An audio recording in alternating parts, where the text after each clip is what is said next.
औज़ुबिल्लाहिमिनश्शैतानिर्रजीम बिस्मिल्लाहिर्रहमानिर्रहीम।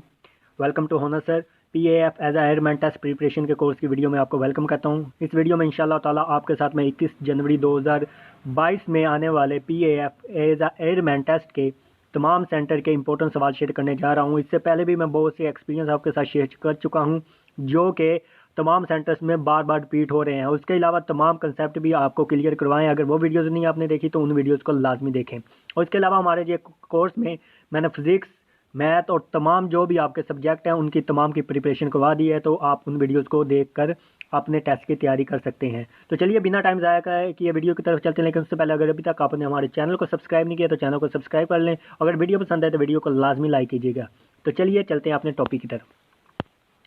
सबसे पहले बात करते हैं जी इंटेलिजेंस टेस्ट की। तो इंटेलिजेंस टेस्ट में सबसे पहला सवाल है जी 1 3 2 5 3 7 4 और ये सीरीज़ है। इस सीरीज़ को आपने कंप्लीट करना है। तो 4 के बाद आपके पास क्या आएगा जी 5 आएगा। तो जो इंटेलिजेंस के हमने वीडियोस बनाई थी उसमें मैंने आपको मुकम्मल तौर पे ये तरीक़ेकार समझा दिए थे। आपने किस तरह इनको डिफ़ाइन करना है, किस तरह इसमें आपने चेक करना है कि आपकी ये सीरीज़ किस तरह चल रही है। तो सबसे पहले आपने ये देखना होता है इन दोनों में फ़र्क कितना है। 2 का फ़र्क है। इसमें कितने का 1 का, इसमें कितने का जी 3 का, इसमें कितने का जी 2 का। तो ये जो सीरीज़ इस तरह चलती है ये इस पर अप्लाई नहीं हो रही है अगर सबका डिफरेंस 1 आए। हालांकि आगे हम करें तो मतलब एक बार फर्दर अगले दोनों का डिफरेंस चेक करें तो वो डिफरेंस हमारे पास आ जाएगा, लेकिन हम सिर्फ 1 तक ही देखेंगे इसको। तो इसमें आप जंपर देख सकते हैं। यहाँ पे देखें 1 2 3 4 है, ठीक है। ये 3 5 7 यहाँ पे 2 2 का डिफरेंस है।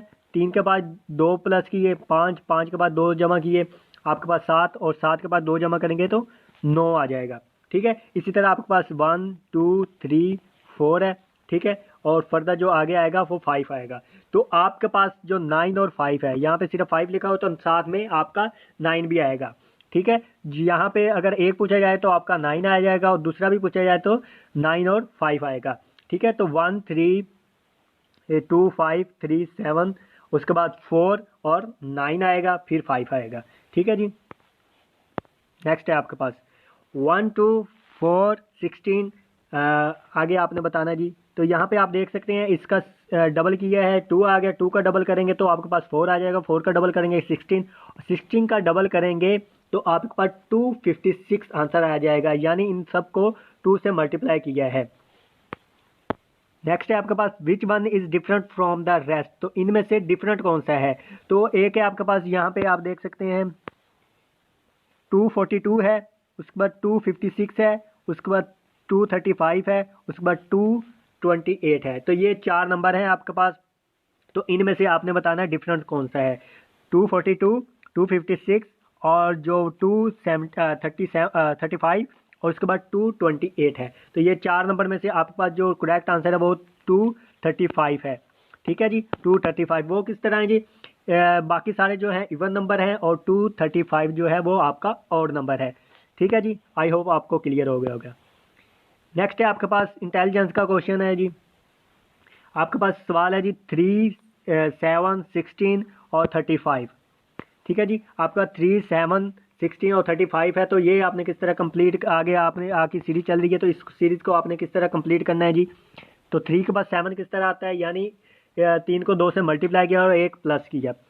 16 किस तरह आता है, 7 के बाद 2 से मल्टीप्लाई किया और 2 प्लस किए, 2 से मल्टीप्लाई किए 3 प्लस किए। इसी तरह इसको 35 को 2 से मल्टीप्लाई करेंगे और कितने प्लस करेंगे जी, 3 प्लस करेंगे। यहाँ पे 1 प्लस किया, 2 प्लस किए, यहाँ पे 3 प्लस किए और जो अब आगे करेंगे हम 4 प्लस करेंगे। 35 को 2 से मल्टीप्लाई करेंगे 70 आ जाएगा। और उसके बाद आप क्या करेंगे जी 4 प्लस कर देंगे तो आपके पास 74 आंसर आ जाएगा। यहाँ पे आपने क्या किया था जी, 1 प्लस किया, 2 किया था, 3 किया। तो अब फर्दर जो आगे हम 2 से मल्टीप्लाई करने के बाद कितने ऐड करेंगे जी, 4 ऐड करेंगे, ठीक है जी। नेक्स्ट है आपके पास 1 1 2 1 3 1 4 1। तो ये सीरीज आपके पास चल रही है, इसका आपने आंसर बताना है। तो आंसर क्या होगा जी, आपके पास जो आंसर है 1 5 है, 4 1 है, 5 1 है और उसके बाद 5 5 है। तो इनमें से आपने अपना करेक्ट ऑप्शन बताना है। तो यहाँ पे आप देख सकते हैं आपके पास 1 2 3, 4 और आगे क्या आएगा जी 5 आ जाएगा। ठीक है, तो इस तरह सीरीज चल रही है, जंप एक छोड़ के एक जो एक इजाफा हो रहा है, एक के बाद 2, 3, 4 और 4 में एक ऐड करेंगे 5 आ जाएगा। तो पहला नंबर आपका 5 आएगा, उसके बाद है जी 1, 1, तो ये इसी तरह 1 आ जा रहा है, यानी आपके जो दो नंबर आएंगे 5 और 1 आ जाएगा, जो कि आपका सी ऑप्शन है, that is correct your answer. ठीक है जी,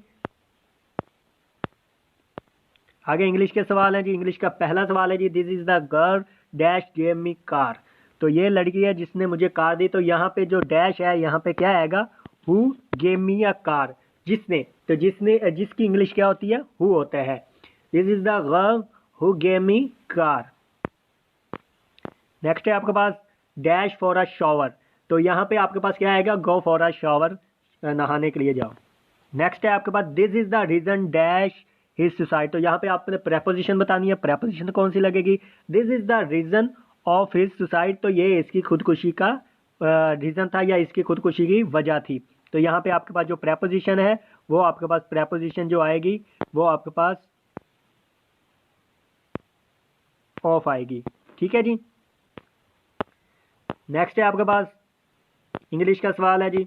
इंग्लिश का चौथा सवाल है जी, दे डैश नेवर लेट, तो दे आर नेवर लेट, तो वो कभी लेट नहीं होते। तो यहाँ पे आपके पास देयर के बाद क्या आएगा जी, आर आएगा।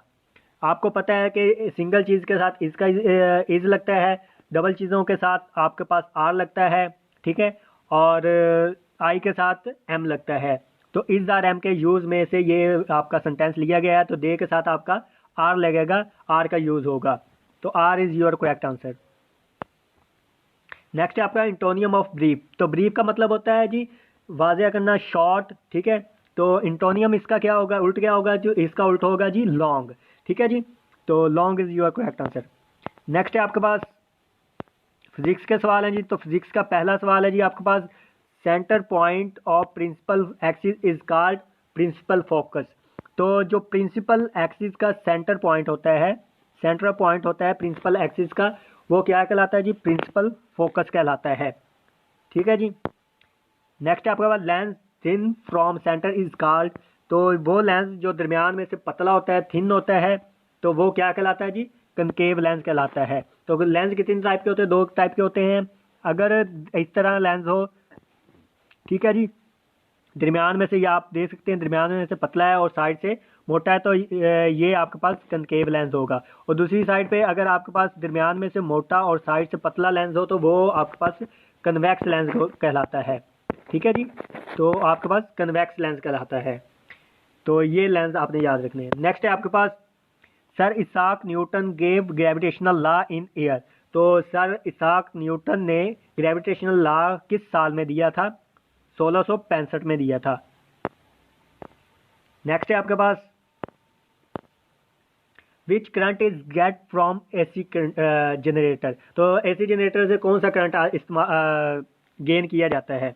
तो आपके पास यहाँ पे एसी जनरेटर की डेफिनेशन है, N AC generator is an electric generator that convert mechanical energy into the electrical energy. तो जो जनरेटर का काम होता है वो मैकेनिकल एनर्जी को इलेक्ट्रिकल एनर्जी में कन्वर्ट करता है। तो आप इसी तरह हम कह सकते हैं कि एसी जनरेटर से जो करंट या जो एनर्जी हासिल की जाती है वो इलेक्ट्रिकल एनर्जी होती है। तो electrical energy is our correct answer, क्योंकि हम उसको मैकेनिकल एनर्जी देते हैं, वो हमें इलेक्ट्रिकल एनर्जी में कन्वर्ट करके देता है। नेक्स्ट है आपके पास फ्रीक्वेंसी ऑफ एलिफेंट वॉइस, तो एलिफेंट की जो सुनने की सलाहियत है, जो उसकी फ्रीक्वेंसी है वो कितनी होती है, तो वो 16 हर्ट्ज से लेकर 12,000 हर्ट्ज तक होती है। इसी तरह आपसे कुत्ते की पूछी जा सकती है, ये भी बहुत ज़्यादा क्वेश्चन आ रहा है। इंसान की पूछी जा सकती है, ठीक है, इंसान की किस फ्रीक्वेंसी से कम नहीं सुन सकता, किस फ्रीक्वेंसी से ज़्यादा नहीं सुन सकता, या उसकी लिमिट कितनी है। तो इंसान की 20 हर्ट्ज से लेकर 20,000 हर्ट्ज तक होती है। ठीक है, तो इंसान 20 हर्ट्ज से कम नहीं सुन सकता। ये कल सवाल आया था कि इंसान किस फ्रीक्वेंसी से कम आवाज़ नहीं सुन सकता, तो वो आपकी 20 हर्ट्ज आपका जवाब था। 20 हर्ट्ज से कम जो है वो फ्रीक्वेंसी की आवाज़ इंसान को नहीं सुन सकती। तो इसी तरह एलिफेंट की बात की तो मिनिमम 16 हर्ट्ज और मैक्सिमम आपकी 12,000 हर्ट्ज होती है। नेक्स्ट है जी मैथ के सवाल है जी। मैथ का पहला सवाल है जी, 2 रेशो 4 इंटू एक्स रेशो 40। तो ये आपके पास है जी। तो इसको यहाँ पे आपने एक्स की वैल्यू बतानी है। एक्स की वैल्यू क्या आएगी आपके पास, ठीक है जी। तो एक्स की वैल्यू आपके पास यहाँ पे आपने क्या करना होता है जी, दरमियान वाले को मल्टीप्लाई आपस में कर देना होता है, साइड वालों को आपस में। जिस तरह उर्दू में आपने सुना होगा वस्तैन का असल ज़रब और तरफैन का असल ज़रब। तो तरफैन क्या होते हैं जी, अतराफ वाले जो साइड्स पे होते हैं, दोनों साइड्स को आपस में मल्टीप्लाई करेंगे। और वस्तैन वस्त यानी दरमियान को कहते हैं, दरमियान वालों को हासिल ज़रब बराबर होते हैं, ठीक है। तो 40 को 2 से मल्टीप्लाई करेंगे तो 80 आ जाएगा, इज इक्वल टू आपके पास 4x आ जाएगा, ठीक है। जब इसको 4 पे मल्टीप्लाई करेंगे तो आपके पास 20 आंसर आ जाएगा। तो x इज इक्वल टू 20। उसके बाद आपके पास है जी अगला सवाल, 2x mod इज equal to 4 then the value of x। तो अगर 2x का मोड 4 के बराबर हो तो x की जो वैल्यू है वो आपके पास क्या होगी, वो आपने बतानी है।